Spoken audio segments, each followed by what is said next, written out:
Welcome to DT Kane's Epic Fantasy Book Club. I'm DT Kane, author of the epic fantasy series The Acktus Saga and the spoken books Uprising. Each week, I read from one of my novels, discuss my writing process, answer your questions, and have general discussions about fantasy fiction. It's like a book club, except I do all the work for you. Find show notes, info about all my novels, and much more at dtkane.com. Here's the show.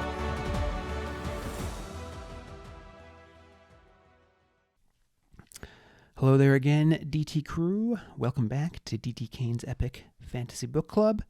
For you, it's been a week. For me, it's been about 45 seconds since I recorded the introduction to last week's episode. Last week's episode was episode 37 of Season 2 and episode 64 overall. This will be episode 38 of Season 2 of the podcast and episode 65 overall. As I said last week, I am currently on a vacation, but I've pre-recorded this episode to get it out to you. We will be reading chapter 39, the second half of chapter 39 of Declaimer's Discovery. Last week, we heard Duke Farston's introductory comments to the beginning of the Triumvirate Congress, and now Deliritous has been asked to step up and give his remarks as representative of erstwhile, and we're going to see what he decides to say. Is he going to go along with his father and oppose Farston, or side with Farston here because Farston knows his secret? So we'll get to that reading here in just a minute. Also, as I reminded everyone last week, we will be reading Patricia McKillop's Riddlemaster together here in a few weeks. Book one of that is called The Riddlemaster of Head, so we're just reading book one. Riddlemaster is the entire trilogy. Obviously, I won't be narrating that entire book, but we will be having a discussion session about it on July 10th, kind of like a traditional book club where you read a book on your own and then you get together and discuss your thoughts about it with one another. So again, that's going to be happening on the episode that drops on Monday, July 10th. So if you are interested in participating in that, make sure you get the book read before July 10th and have your questions in to me.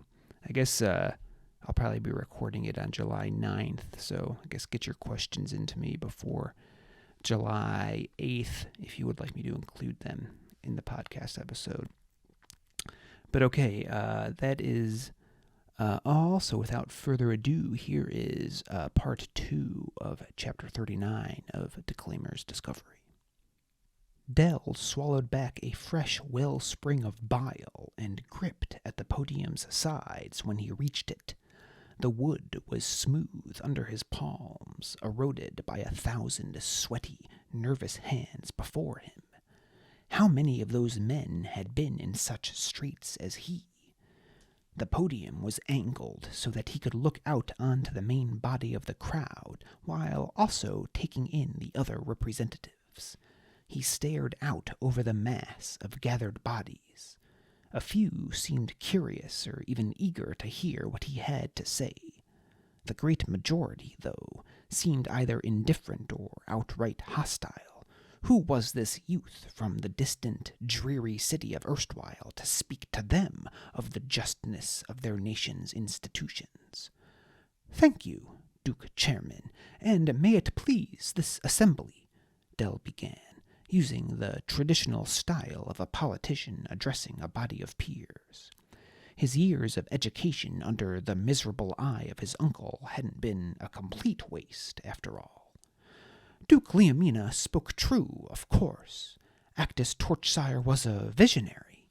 He saw what happened to a society where those bound to the words of the Trinity were also permitted the privilege to read them. Fire, death, destruction. The burning left our society ravaged, and my honored forebear saw that the only way to prevent history from repeating itself was to divide power such that none could ever wield the gifts of the Trinity in their entirety. and so was born out of the ashes of Tome the great separation of powers, a responsible few who were permitted to learn the great languages of the Trinity, but unbound to the elements and unable to summon their great powers, while those bound to the elements remained able to summon the Trinity's might, but not read its words. A new world emerged, one of mutual dependence, a world where no individual could ever wield the absolute power that led to Oration's near annihilation. Del had been speaking mostly to the podium's frontmost edge, anxiety coursing through his veins, but he now chanced an outward glance and found many heads nodding. They'd heard it all before, of course. Del had read that precise passage from history books 1,000 times as he'd grown up. Likely all the assembled readers had. But in familiar words there is comfort, a lack of need for true thought, a heuristic for decision-making. I've heard it before and agreed. Why reconsider now? Del's gaze left the crowd, passing to the other representatives. Rovery seemed on the verge of nodding off. The Fortune Conservator was busy tearing the proposal from Galfet Library into confetti, his enigmant counterpart looking on with a bemused expression.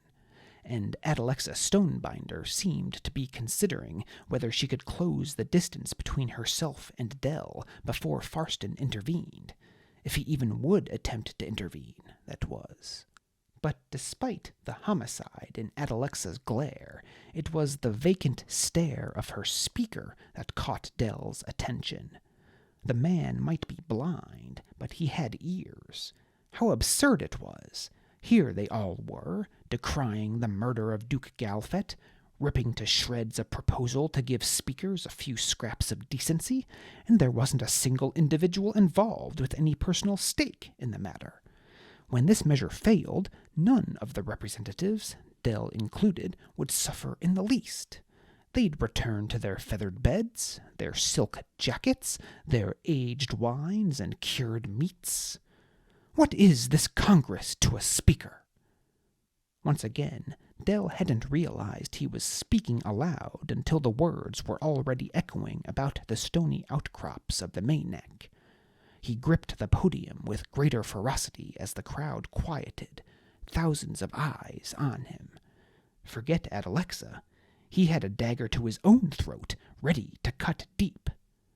Del waited for overwhelming panic to set in, the selfish sense of self-preservation that he'd felt ever since his return from the trials. But to his surprise, as the echoes of his words died away, he realized it was no longer there. If he spoke against Farston, the Duke was sure to reveal him for the fraud that he was, and yet, for the first time in months, Del did not feel afraid. "What is this Congress to a speaker?" he repeated. "I must say, for a proceeding meant to address the rights of such a large portion of our society, we've selected precious few of them to address this assembly today." Those seated in the crowd began to exchange confused looks. There was motion at the corner of Del's vision in the direction of the representatives. He suspected it was Farston rising, but kept his eyes fixed on the crowd. "We speak of the great system Acktus Torchsire implemented. I have spoken of it, lived my whole life assuming its virtue. And why not? I have prospered greatly from it, as have many of you. We call the separation of powers an avatar of, if not good, at least salvation from past disasters. But have we not saved ourselves from a ruinous past, only to find ourselves in a fractured present? Few have the audacity to call our system fair, but often we bandy about the term necessary. But necessary for who? For every reader in oration, there are 10, 20 speakers, and 100 illits. There is a reason, I think. Houses are not built upon foundations of glass. Glass appears strong, but only at a distance. Actually test it? Well, I'm not certain. I never have. No one has, since the burning. Perhaps it is as strong as it looks, but perhaps instead... The crowd was jeering at him, loud enough that Del could no longer hear his own words. He raised his voice, caught in the ecstasy of freedom flowing through his limbs. Perhaps, just perhaps, some of the discontent felt by those Galfet speakers was warranted. A just anger. An object flew from the crowd, and Del had to duck to avoid being struck.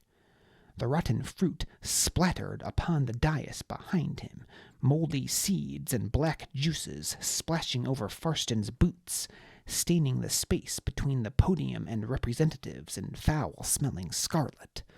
The Leamina Duke was standing just a few paces away from Del. If the putrid mess that had just exploded in front of him caused him any consternation, he wasn't showing it. He was looking past the crowd, up toward the stairs down which Del had descended into the main neck, waving a hand at... A clamor from atop the steps drew Del's attention, along with much of the crowd's, though many were still too busy shouting curses in his direction to notice. 4 well-armored guards of the indomitable army were making their way down the steps.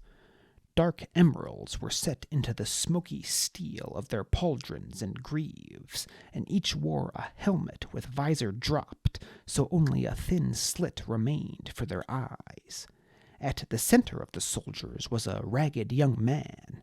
He was maybe a year or 2 younger than Del, and in quite a sorry state. As the guards drew closer, occasionally leading, but mostly dragging, the prisoner down the main neck's steep steps, Del saw just how bad off the convict was. The skin about his neck was red and blistered, as if he'd been badly burned. Del shuddered at that, as he recalled what it felt like to have his body engulfed in flames. A gash above one of the prisoner's brows was caked in dried blood, and the eye beneath it swollen shut and ringed in black. His head was shaven and covered in gashes. A destroyer's brand stood out from amongst the wreckage of his face. He was clothed in what might once have been Speaker's black, though the garments were so torn and shredded they could hardly be called anything but rags. From beneath the remnants of the prisoner's shirt, Del could just make out a white necklace, a stark contrast against the blood and grime that covered the rest of his body. Odd. The necklace seemed to be made out of... Bastion? Oh, thank the scribes, you're... Fool! Del cursed at himself. Get a hold of your tongue for once. Despite his deplorable condition, Bastion somehow managed to grin at Del. He was missing one of his front teeth. They took your hat too, I see. Del tried to ignore Bastion's insouciance, but something brought him pause. A look in Bastion's eyes. Ordinarily, those eyes held a glimmer of sarcasm and distrust, but now, despite the cavalier tone in the speaker's words, Bastion's expression suggested something entirely different. Del couldn't put a name to it, but it reminded him of the look he'd seen on the face of more than one reader who'd left for the trials a praised darling, only to return a failure. Finally, he turned to Farston. What is the meaning of this? My speaker was lost during our journey from erstwhile. How is he here now? Farston frowned at Del, though somehow the expression seemed as if someone had come up to Farston and moved his lips into the position, so unnatural it appeared on his ordinarily implacable face. His eyes, though, showed with a light that turned Del's stomach. Perhaps you can explain that to me, Marquis Torchsire. I'd hoped not to do this so publicly, but given your, well... The frown left Farston's face, his lips instead coming dangerously close to a smile. The smile of a hungry predator. The oratory you just gave, you left me little choice. This speaker, your speaker, was the one my household guard apprehended attempting to rob my personal study. The boy even seriously injured one of my best men in the process." "What?" Dell turned from Farston back to Bastion. His grin had faded to a sheepish grimace, which, through the blood and bruises, gave Dell the chills. Not necessarily because of the appearance, but because of what it implied. If Farston had been lying, even just a little, Bastion would hardly be keeping quiet about it. "This isn't exactly how I pictured you being informed of what I've been up to," Bastion said with a shrug. A shrug! The impudent little... Dell had never struck Bastion before, but now he found himself regretting each and every time he'd restrained himself from doing so. "That can't be possible," Dell said, turning once more to Farston. His voice broke, just as the young Galfet's had. "You said the incident happened days ago. How could Bastion have gotten here that much faster than us?" "Indeed," Farston said. "I find it rather perplexing as well, and despite some of the conservatory's most persuasive methods, I have been unable to extract the answer from your speaker. Perhaps you would care to explain?" "Me?" Dell's voice broke once more, hurting even his own ears. His underarms were damp, his tunic sticking to them as he stared disbelievingly at Farston, waiting for him to reveal this for the terrible joke it had to be. When the man didn't, Dell wheeled on Bastion. "How could you do this? And after I just spoke in favor of the likes of you? I guess you really are right to treat me like an idiot. I must be one for thinking your kind had any redeemable qualities worth dignifying." "Oh, come on, Deliritous," Bastion muttered. What little confidence he'd managed to muster upon first being dragged before Dell was gone now. He hung his head, avoiding Dell's eyes. "Come on! Do you have any idea what you've done?" Bastion flinched back, as if anticipating the blows Dell now so desperately wished to rain down upon the speaker. "Given your refusal to cooperate," Farston said, "and your display before this assembly just now, I can come to but one conclusion. You," Farston jabbed a finger at Dell's chest, "are a warrior sympathizer, no better than those who murdered the Duke Galfet." Dell's mouth worked soundlessly. A sympathizer? With the rebels? That was preposterous. He had no real desire for speakers to be treated better. Maybe hit them a bit less and give them a breather now and again, but he wasn't even a prog, much less a... It didn't matter. He'd fallen right into Farston's trap. The man couldn't have known Dell would so blatantly speak words of support for the progressive cause, but clearly the Leamina Duke had been planning this reveal of Bastion regardless. Bastion must have been positioned just out of sight up the stairs since the Congress had started. A gauntleted hand grabbed Dell around the bicep, another grabbing his remaining arm a moment later. "Marquis Deliritous Torchsire," Farston said, "I place you under arrest for sedition and conspiracy. Failing your production of evidence proving an affirmative defense in your favor, you shall be broken upon the wheel until dead." The last thing Dell remembered before waking in a prison cell was the ominous tolling of that giant clock built into Fortune's conservatory. Dell welcomed the darkness that consumed him as he fainted.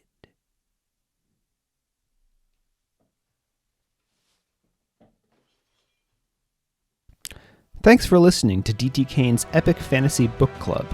If you liked today's episode, please consider rating and reviewing wherever you listen to podcasts. If you're watching on YouTube, give this video a thumbs up if you liked it, and hit that subscribe button and the bell so you get notified whenever new episodes become available. If you'd like to listen to back episodes or review the show notes, visit dtkane.com/podcast.